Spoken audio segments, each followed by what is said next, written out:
Assalamualaikum warahmatullahi wabarakatuh. Bismillahirrahmanirrahim. Amana rasulu bima unzila ilaihi min rabbih wal mu'minun kullun amana billahi wa malaikatihi wa kutubihi wa rusulihi la nufarriqu baina ahadin min rusulihi wa qalu sami'na wa ata'na غفرانك ربنا وإليك المصير لا يكلف الله نفسا إلا وسعها لها ما كسبت وعليها ما اكتسبت ربنا لا تؤاخذنا إن نسينا أو أخطأنا ربنا ولا تحمل علينا إسرا كما حملته على الذين من قبلنا ربنا ولا تحملنا ما لا طاقة لنا به واعف عنا واغفر لنا وارحمنا أنت مولانا فانصرنا على القوم الكافرين. Rasul telah beriman kepada Allah. Rasul telah beriman kepada Al-Quran yang diturunkan kepadanya dari Rabb-Nya. Demikian pula orang-orang yang beriman, semuanya beriman kepada Allah, malaikat-malaikatnya, kitab-kitabnya, dan rasul-rasulnya. Mereka mengatakan, kami tidak membeda-bedakan antara seseorang pun dengan yang lain dari rasul-rasulnya. Dan mereka mengatakan, kami dengar dan kami taat.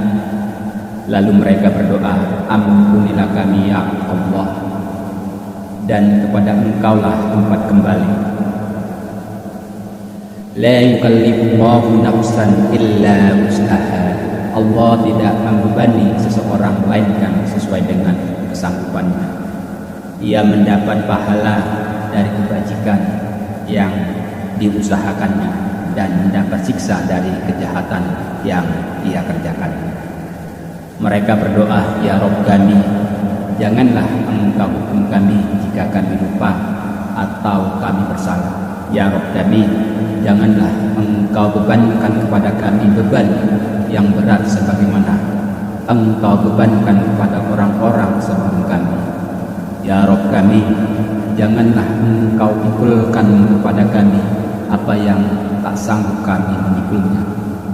Beri maaflah kami ya Allah, ampunilah kami ya Allah, dan rahmatilah kami. Engkaulah penolong kami, maka tolonglah kami kepada kaum yang kafir. Quran Surah Al-Baqarah ayat 285 dan 286. Disebutkan dalam hadis dari Abu Mas'ud Al-Badri radhiyallahu anhu bahwasanya Nabi sallallahu alaihi wasallam bersabda, siapa yang membaca dua ayat terakhir dari surah Al-Baqarah pada malam hari, maka ia akan diberi kecukupan. Hadis riwayat Bukhari nomor 5009 dan riwayat Muslim nomor 808. Hadis ini menunjukkan tentang keutamaan dua ayat terakhir surah Al-Baqarah. Para ulama menyebutkan bahwa siapa yang membaca dua ayat terakhir surah Al-Baqarah, maka Allah akan memberikan kecukupan baginya untuk urusan dunia dan urusan akhirat. Juga ia akan dijauhkan dari kejelekan. Ada juga ulama yang mengatakan bahwa dengan membaca ayat tersebut imannya akan diperbaharui, karena di dalam ayat tersebut ada sikap pasrah kepada Allah Ta'ala. Ada juga ulama yang mengatakan bahwa ayat tersebut bisa sebagai pengganti dari berbagai zikir, karena di dalamnya sudah terdapat doa yang meminta kebaikan dunia dan akhirat. Bapak Ibu rahimahullah, inilah keutamaan dua ayat terakhir surah Al-Baqarah yang perlu kita amalkan sebagai zikir sebelum kita tidur. Rasulullah telah mengajarkan kepada kita Siapa yang membaca 2 ayat terakhir dari surah Al-Baqarah pada malam hari, maka ia akan diberi kecukupan, baik untuk urusan dunia ataupun urusan akhirat. Maka dari itu Bapak Ibu, dalam situasi saat ini yang mana kita tidak pungkiri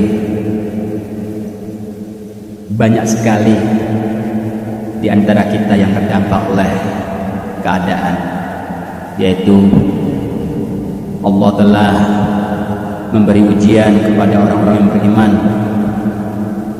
Allah telah memberi ujian atau teguran bagi orang-orang yang berbuat maksiat. Maka Allah dengan kebesarannya menciptakan makhluk yang paling kecil yang bisa menguncangkan dunia. Bapak Ibu rahimahullah, walaupun sebagaimana keadaan kita, jangan sekali-sekali kita berseudon kepada Allah, berbaik sangkalah kepada Allah, karena Allah menciptakan semuanya ini sudah pasti Allah memiliki rahasia tersendiri. Allah sendiri telah berfirman dalam Al-Quran, fa inna ma'al usri yusra, inna ma'al usri yusra. Sesungguhnya setelah kesulitan itu sudah pasti ada kemudahan. Sesungguhnya setelah kesulitan itu sudah pasti ada kemudahan. Di dalam surah ini Allah berkata sebanyak 2 kali, setelah kesulitan sudah pasti ada kemudahan. Maka dari itu yakinlah kita sebagai makhluk, yakinlah kita sebagai orang yang beriman, Allah telah menciptakan makhluknya sudah pasti ada manfaatnya. Mari kita selalu berbaik sangka kepada Allah. Mari dalam kesempatan ini kita semakin mempertebalkan iman kita. Mari kita semakin meningkatkan ketakwaan kita kepada Allah. Mari kita jadikan zikir kita sebelum tidur dengan membaca 2 ayat terakhir dari surah Al-Baqarah ini. Insyaallah kita semua akan dicukupi untuk urusan dunia dan urusan akhirat. Inilah satu nasihat yang bisa saya sampaikan dalam kesempatan ini. Kurang lebihnya mohon maaf. Wabillahi taufiq wal hidayah. Assalamualaikum warahmatullahi